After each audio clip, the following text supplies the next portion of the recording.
Hello everyone, स्वागत है आपका दीप शिखास लाइफ स्टाइल ब्लॉग में। होली आने वाली है तो होला अष्टक के दिन भी बहुत ही जल्दी शुरू होने वाले हैं।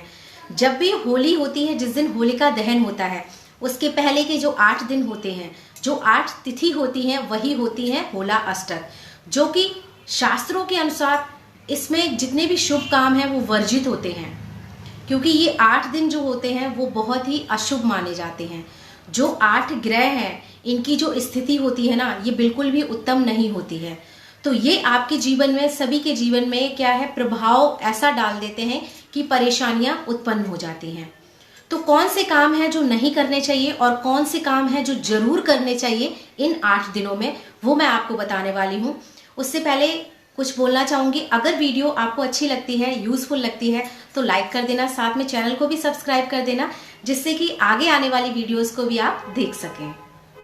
होला अष्टक के ये 8 दिन बहुत ही अशुभ होते हैं, तो इसमें पहले मैं बता देती हूँ कि क्या नहीं करना चाहिए। जो सनातन धर्म के अनुसार 16 संस्कार होते हैं, तो 16 संस्कार में एक भी नहीं करने चाहिए। जैसे कि सबसे पहले तो होता है कि जो शुभ काम होते हैं, यानी कि कोई भी मांगलिक कार्यक्रम है आपका, कोई भी विवाह है, शादी का आयोजन है या किसी का लगन के है, तो वो बिल्कुल भी नहीं करने चाहिए। क्योंकि ये दिन और ये जो स्थिति होते हैं, अगर इस दिनों में आप विवाह करते हैं तो उसके क्या है कि टूटने के चांसेस ज़्यादा होते हैं। पति पत्नी की बनती नहीं है, हमेशा कुछ ना कुछ अनबन रहेगी ही। मतलब उनके ग्रह नक्षत्र ही उस टाइम अच्छे नहीं होते हैं इन दिनों में, जिसकी वजह से उनके विवाह पे बहुत ही विपरीत प्रभाव पड़ता है। तो इन्हीं 16 संस्कार में से है जैसा कि नामकरण करना, बच्चे का अन्नप्राशन करना, उसका मुंडन संस्कार करना या जनेऊ संस्कार करना। ये भी बिल्कुल भी शुभ नहीं माने जाते हैं, आपको नहीं करने होते हैं। अगर आप सोच रहे हैं कि कोई नया घर खरीदना है, तो इन 8 दिनों में आपको वो भी नहीं खरीदना है, ना ही उसकी कोई लिखा पढ़ी करनी है, उसकी कोई भी कार्यवाही आपको इन 8 दिनों में नहीं करनी है। कोई नया वाहन लेना चाह रहे हैं, चाहे वो छोटा हो या बड़ा हो, वो भी आपको नहीं लेना होता है। कोई आप नया बिजनेस शुरू करना चाह रहे हैं, चाहे वो छोटा हो, बड़ा हो, घर से हो, बाहर से हो, कहीं से भी हो, इन 8 दिनों में वो वर्जित है, आपको वो नहीं शुरू करना है। होली के बाद से आप जो है कोई भी व्यापार शुरू करना चाहते हैं, आप कर सकते हैं, अच्छा है। लेकिन इन होला अष्टक के दिनों में नया व्यापार करना भी बहुत ही हानि आपको पहुंचा सकता है, जो कि आपकी धन हानि होगी।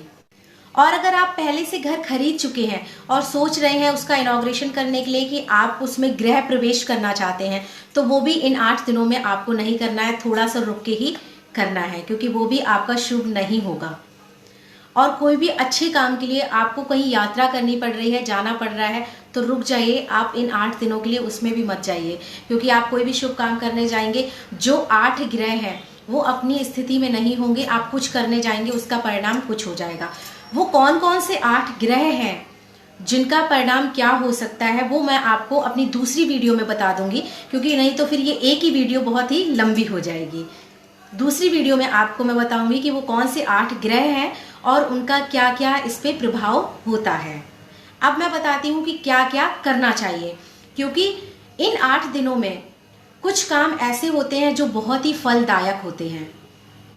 तो आपके जो भी आराध्य हैं, जो भी आपके इष्ट हैं या जो आपके गुरु हैं, उनकी उपासना, पूजा, उनका सिमरन इन दिनों में, 8 दिनों में आपको बहुत ही ज़्यादा और अच्छे से करना चाहिए।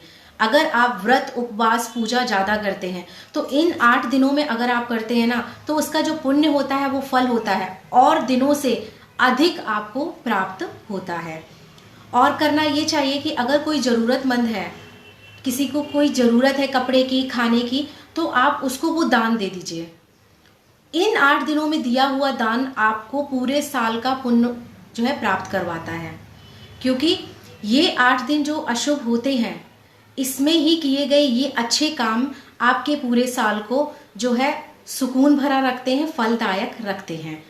तो ये जो पूजा है, यज्ञ है, हवन है और जो जाप है, आपको इन 8 दिनों में ज़्यादा से ज़्यादा करना चाहिए।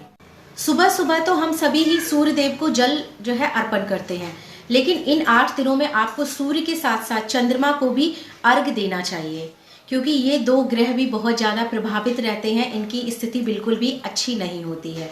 तो इन दोनों को भी आपको अर्घ देना चाहिए, जिससे कि प्रभाव अनुकूल रहेगा, परिस्थितियाँ अच्छी बनी रहेंगी, पूरे साल तक का जो है माहौल हमारा अच्छा रहेगा। तो ये थे होला अष्टक के कुछ नियम, क्या करने चाहिए जो महत्वपूर्ण है और क्या नहीं करने चाहिए वो तो और भी महत्वपूर्ण है। तो मैंने दोनों ही आपको बताए हुए हैं। बाकी कौन से ग्रह है, क्या स्थिति है और इससे आप अपने बच्चों की नज़र भी कैसे होला अष्टक में उतार सकते हैं, वो मैं आपको अपनी अगली वीडियो में बताने वाली हूँ।